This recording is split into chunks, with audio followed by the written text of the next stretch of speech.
Katie Burlingame, and I'm a recovering alcoholic and drug addict. I would like to share a little bit on how I have gotten to this point in my life. I am from Radnor, Pennsylvania, but I'll never marry inside of Radnor. Growing up, I was given the best of the best schools, clothes, anything that you could imagine. In the 6th grade, I transferred to an all-girls school in Villanova. I fit in, so I thought automatically. I always seemed to struggle a little bit in my studies and school. I was a slow learner. In the 7th grade, I was diagnosed with attention deficit disorder. The teachers at the school did not know how to teach a student with ADD. I felt singled out immediately. I was told that I would never graduate from high school and/or college. I wanted to prove all these people wrong. I transferred out of that school in the 9th grade. I went to a smaller all-girls school in Bryn Mawr. At this point, I would get the one-on-one attention that I would need in order to graduate from high school. It was there in the 9th grade that I had my first drink. I was 14 years old on New Year's Eve. I remember the night vividly. I was hanging out with some older family friends. They were seniors in high school. One of them poured me a vodka and Sprite. I fell in love with the drink as soon as it hit my lips. I don't know if I got drunk that night or not. There were other nights throughout high school where I did black out and was an absolute mess. I also experimented with marijuana for the first time in high school. I don't remember really liking marijuana though. I graduated from high school and I was accepted to Cabrini College in the fall of 1997. My first year in college, studies were my priority. I hardly drank or did drugs. I would have the occasional glass of wine with my parents' supervision. I was an education major. All education majors were sat down at the beginning of the semester and lectured that if we were ever to get in trouble with the law, that we would never be able to teach in school. In my junior year of college, I decided to change my major to computer science. I no longer had to worry about being able to drink and get into trouble. I was soon introduced to some harder drugs. Marijuana became a daily thing, and drinking alcohol became a Thursday, Friday, Saturday, and sometimes Sunday thing. I graduated from college in the spring of 2002. I was very hungover at my graduation. I remember sitting in the front row at graduation, and I was the only one wearing sunglasses. I could hardly pay attention because all I wanted was a glass of water. A few days after I graduated from college, I started to work at a title insurance company. 2 weeks before I graduated from college, I met the so-called man of my dreams. He wasn't a drinker, but he was a daily marijuana smoker like I had become. I did try to give everything up after I graduated from college. That lasted for about 2 weeks after graduation. I soon met up with this man of my dreams and started right up smoking marijuana on my lunch breaks at work and immediately after work. In the spring of 2003, I was arrested for the first time. I've been out with a girlfriend and we decided that we wanted to take a blunt ride. We went and bought a dime bag and then went to a gas station to buy a blunt. We had finished rolling the blunt when 3 Radnor Township police cars surrounded us. I told my girlfriend to keep calm and whatever you do, do not let on that we had marijuana in the car. I shoved the blunt down my pants. When the policeman approached the driver's side window and asked my friend if she had ever smoked marijuana in the car, and her response was yes. I knew immediately that we were in trouble. We were asked to step out of the vehicle and were searched. The policeman found the rolled up blunt in my pants along with more paraphernalia that I had no idea was in the car. I was charged with possession of paraphernalia. I was put on a year's probation and 4 Sundays community service. It wasn't long after I was introduced to even harder drugs. Marijuana wasn't cutting it anymore. I started experimenting with Xanax, Valium, Percocets, cocaine, and other drugs. I fell in love with downers almost immediately. It wasn't long before I was introduced to OxyContin.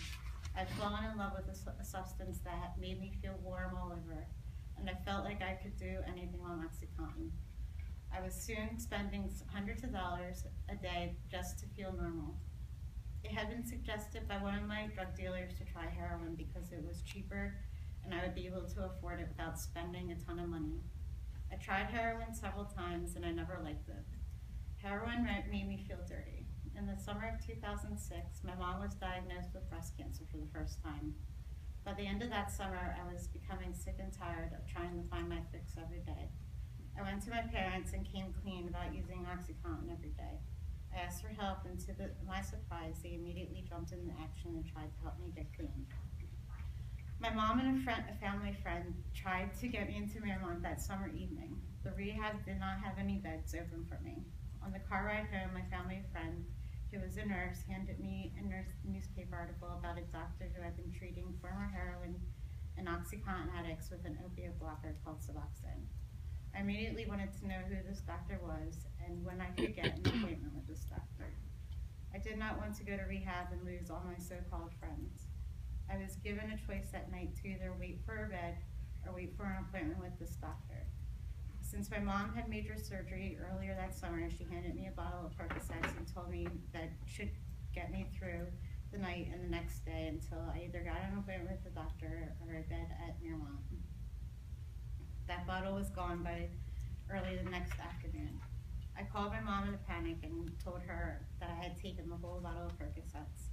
I asked her to please call my primary doctor and explain the situation to him. Meanwhile, I had gotten an appointment with the Suboxone doctor, but the appointment wasn't until Wednesday. I was put on a conference call with my primary doctor and told him everything. He prescribed me OxyContin so I would be able to get through the next few days until I could meet with the Suboxone doctor. After I was put on Suboxone, I gave up everything for several months. It did not take long until I was back using Xanax, smoking marijuana, and drinking on a daily basis. Suboxone was not an opiate blocker, but it did not block other drugs that I had become addicted to. I had lost my job at the title insurance company during this time. I decided to take the summer off and collect unemployment. I had also lost my health insurance during this time, and since Suboxone is a very expensive drug, if you did not have health insurance. I was prescribed methadone and soon became very dependent on it. Methadone was more addictive than OxyContin. I didn't stay on methadone long. It was so addictive, and I was upping my dose every time I went to see the doctor who was prescribing me methadone. I was on the methadone for a little more than a year when I finally got myself some health insurance and was put right back on the Suboxone. During this time, my dad was in need of a kidney. He had been on dialysis for more than 4 years. My cousins had shown up to get tested to see if they could donate one of their kidneys to him. I thought it was my duty to do this and help save my dad. I went with them to get tested. The day after we were all tested, I received a phone call from the nurse. She said to me that I was almost a perfect match and I would have to be making some lifestyle changes in order to donate my kidney. I laughed at her and I asked her what she meant. The nurse went on to explain that she noticed I was acting a little funny and had ordered a toxicology test to see if I was taking drugs and or drinking. I knew right then and there the gig was up. If I wanted to give my dad a kidney, that I would have to get myself clean, which I did. That was in April, and on August 8, 2008, I gave my dad one of my kidneys. I stayed clean for another month after the surgery. It wasn't long before I started taking Xanax and drinking again. I also picked up another habit, shoplifting. At first, it was just a chapstick here and there. Soon, since I was unemployed and using Xanax and alcohol on a daily basis, I would black out and would end up in stores and taking things that I really did not need or want. I was caught shoplifting for the first time in Wayne at CVS. It was January 2011. I spent the night at the Radnor police station. I cried myself to sleep that night in jail. I told myself that I would never steal again. I was released the next morning to my mom, who paid bail for me. That night, my sister came over and told me that she was planning on taking me to London for my birthday in the beginning of March. There would be conditions that I would have to follow in order to go on the trip. I would have to break up with my boyfriend, and I would have to stay clean. I knew that I could do it, and I did. My lawyer also had my shoplifting charges dropped to disorderly conduct, and I was let off with a fine, and had to take a course in shoplifting, which I passed and agrees. I was told that if I was ever to get caught again, that I would not be let off as easy as I was this time. In the beginning of March, my sister, 2 family friends, and myself went to London to visit my sister's best friend, who was there working. It It didn't take long for me to pick up a drink while in London. I felt left out and I wanted to be part of everything that my sister and friends were doing. I convinced my sister to let me have a couple of drinks, and since I was a manipulative person, she let me drink. As soon as I stepped off that plane in Philadelphia, I called my ex-boyfriend and asked him to take me back. He took me back and it was like we had never broken up. I began using Xanax again on a daily basis. I didn't drink again until that summer. My mom was coming up on 5 years of being cancer-free when the doctors found another lump on the other breast. My mom had cancer again. I immediately started drinking on top of taking Xanax. I didn't know it was becoming a problem. My mom somehow beat cancer for the second time. I celebrated by myself by taking Xanax and drinking a lot. I was caught again shoplifting in a blackout at a Kmart in Devon in the beginning of the summer of 2012. I somehow talked my way out of being charged. The policeman said to me that if I were to ever get caught again shoplifting, that they would not go as easy on me. I told myself that I would never shoplift again. A month after this, I was in Target in a blackout shoplifting. I have no idea to this day what I was taking.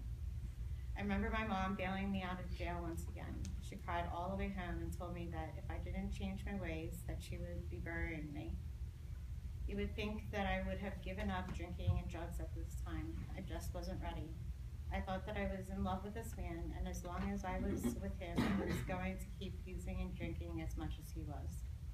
My parents took my keys away so I wouldn't kill anyone and or myself driving while in a blackout. They also thought that it would keep me away from my boyfriend at the time. I would just beg people until they would take me up to his apartment, and if I couldn't get a ride, I would take public transportation to his apartment in Norristown. I continued to take Xanax and drink alcohol when I was with him in the confines of his apartment. As long as I wasn't driving, I thought then I would be okay. This continued up until the end of June 2013. I went to the shore for the 4th of July with my parents and had an awful blackout. My family and friends had enough of my behavior. It was either try Alcoholics Anonymous or not have a family anymore. On July 7th, 2013, I went to my first AA meeting. At this meeting, I heard my story. I thought to myself that I was sick and tired of being sick and tired. I was ready for a change. During this time, I had switched lawyers. My new lawyer had suggested a program called Drug Court. He explained the program to me and automatically wanted to give Drug Court a chance. It would be 15 months probation instead of jail time or 5 years probation. On November 1st, 2013, I was sworn into Drug Court with the support of my sponsor, Lorna, and my family. I was asked the question, who am I? I did not know how to answer because I was still trying to figure that question out for myself. I soon began intensive outpatient at Rise Above 3 times a week and an individual with Ann. I soon began to realize that I was a strong, outgoing, and willing to help anyone type person. I was finally starting to feel comfortable in my own skin. At the beginning of drug court, I felt like I was still a sick person who no one would employ. After several months in drug court, in order to proceed in drug court, I would have to find a job. I soon began working at Record Track in King of Prussia and attending school at Villanova University for drug and alcohol counseling on the weekends. I finally found my niche in life. I wanted to help people out in recovery and or people who were struggling like I had struggled with drugs and alcohol. In May 2014, I found out that I had given a hot urine for alcohol. I hadn't taken a drink in almost a year. I flipped out and almost had a nervous breakdown, since I would have to spend 24 hours at the Montgomery County Correctional Facility for something that I didn't even do. I went to as many meetings as I could, and I shared about what had happened, and the amount of support that I received from my friends in the fellowship was unbelievable. I wouldn't have made it without all my new friends. They were more than supportive during that week. During my time in drug court, I lost a job but was soon hired at a recovery community center in Rosemont called the New Leaf Club. While working at the New Leaf Club, I helped many people in the recovery world. I've continued working with Ann at Rise Above, worked the 12 steps into my everyday life,